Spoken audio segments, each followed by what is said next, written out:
welcome back to my studio. Today I am working on trick-or-treat things for the kids.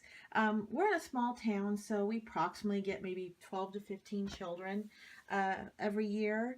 And this year I decided to do something a little different in addition to the little candy bars we give them.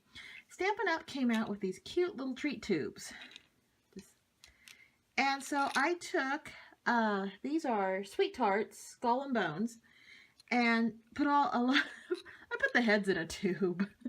So I think this year that's what I'm going to give as one of the trick-or-treat gifts, I guess, for Halloween. So, and I wanted to show you today on just how to make this tag I attached.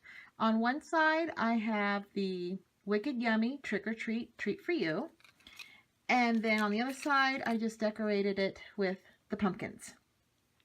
So, you can do one side of the tag if you want to. I decided to do both because you do see both. So, that's where these came in at. So, I think they're just cute. They're just fun. So, this one's got all the bones in it.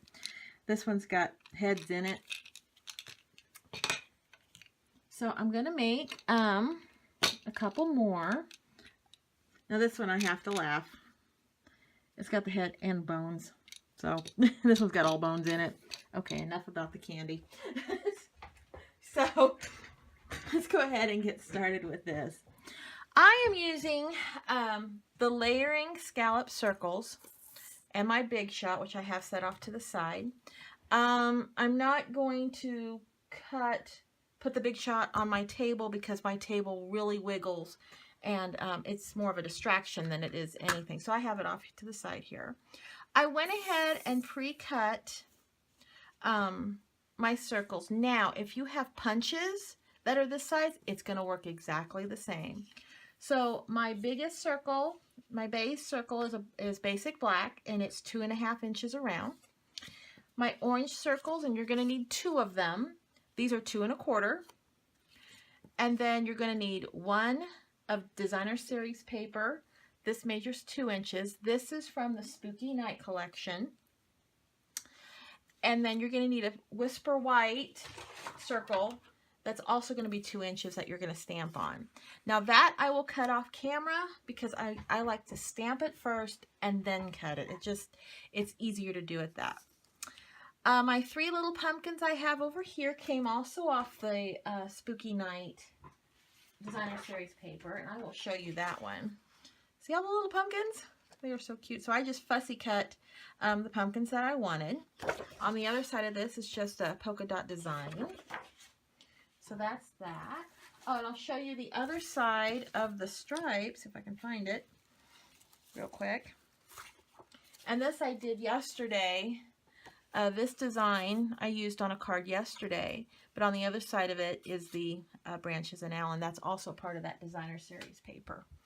So I'm going to start with my big basic black circle, and I'm going to just go ahead and adhere my orange circle to it, and I'm going to go ahead and just do that on both sides. Kind of a very quick and easy.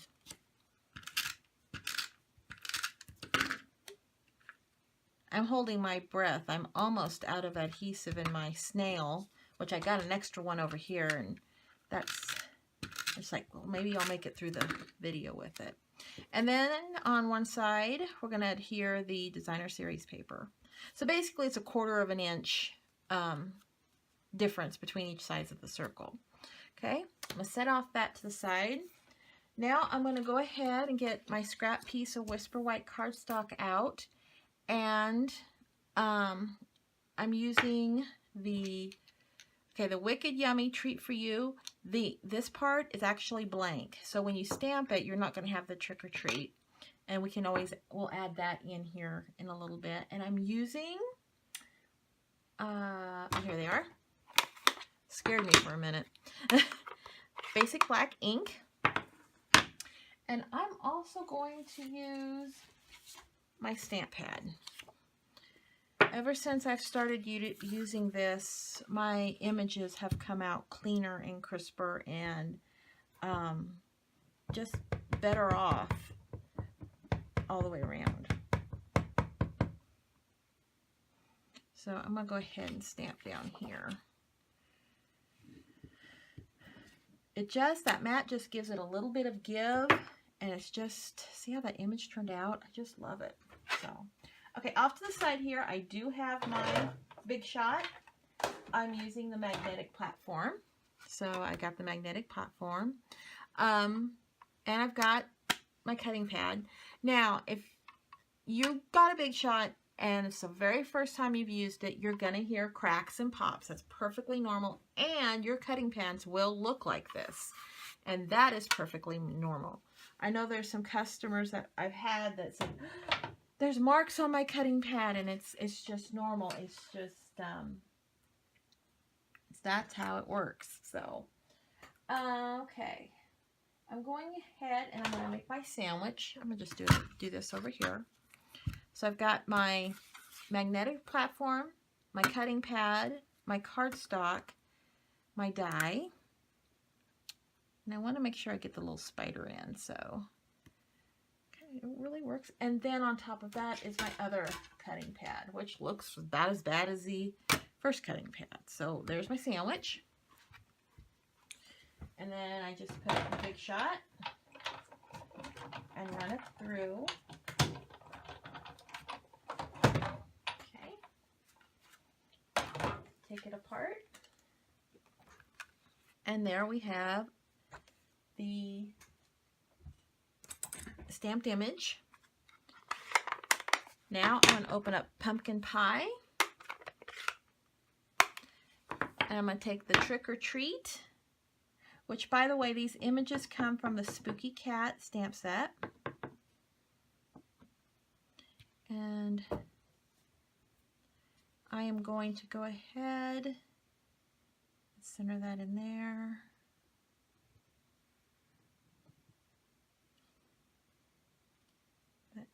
There we go. That works. That looks pretty good. Pretty good. Okay. Okay. I got this stamped. Now, something with the basic black, and this is actually archival black ink. It does not dry instantly. So I'm just going to set this whole image up here and let that dry while I go ahead and put my pumpkins on one side, on my Designer Series paper side of the tag. The first pumpkin, I work from large to small. So my first pumpkin, I'm just going to go ahead and use Snail and put him down. And then I'm going to take dimensionals. I'm going to flip my other two pumpkins over and put them, make them stand out just a little bit. Whoops. So I've got this one with the face on it, and then this one, just a plain old pumpkin. And you can layer them that way they're like that. See how cool that is? I love dimensionals. It just adds it adds dimension to your project. Flat and simple. Okay, now we're going to go back. I'm going to flip this over. I'm going to pick up my tag. I'm going to still be careful with it because I'm not sure if it's 100% dry yet or not. But it's good enough to... Now I kind of want to gauge to make sure. There's that. So that goes on there. Okay. Now, you'll want to punch a hole in the top. I have my good old ancient, it's called a crocodile, I think it's called. Yep. Okay. So I'm going to punch a hole in the top of the tag. I kind of want to watch where the, oh, good. Fumble fingers here. And I go slow. I just like put halfway out. Now you can take an ice pick or a nice pick. Something very sharp. This would also work, and you can actually stab your mat with it. So there is our hole. And now I am going to use, this is vintage crochet trim in black to go around our treat tube. So I'm going to grab one of our treat tubes and go ahead and put this in here. And I'm just kind of eyeballing this. I want to make a bow, so I'm going to have a little extra. That might be a little bit too much. That'll work. That will work. Okay, scissors. Okay. Actually, let's see how long that is. About 8¼ inches, 8½ inches, somewhere in there. So it's just kind of whatever you decide on your ribbon or trim. Okay. Then to make this work, what I do is lay my tag down, put my tube in on top of it. I don't tie it very tight because I don't want the tag to rip. Oh, I didn't make it long enough, but that's okay. We can definitely make it something like that. So there you go. Now if you really wanted to and wanted to secure your ribbon a little bit, you can actually stick a glue dot. See how that works. This actually, I haven't done this. This was just an idea that popped in my head. Take one of the pointy, if you have a point object, take a glue dot, put it in the center back of the tube, about where you're going to tie this. Keeps it a little bit more secure. Okay, oopsie. This really takes some playing because the tubes are made out of plastic. They're not glass. And so you can, yeah, I cut this a little short, but I can still tie it. And actually you don't have to make a knot. You could just make a bow and everything. But you can definitely tie it however you want to and secure it however you want to. So there we have our treat tubes. So our treat tubes for Halloween. And just FYI, candy corn does fit in this. You get about 6 pieces, maybe 5 or 6 pieces of candy corn. Any small candy will fit in these treat tubes. My husband suggested nerds.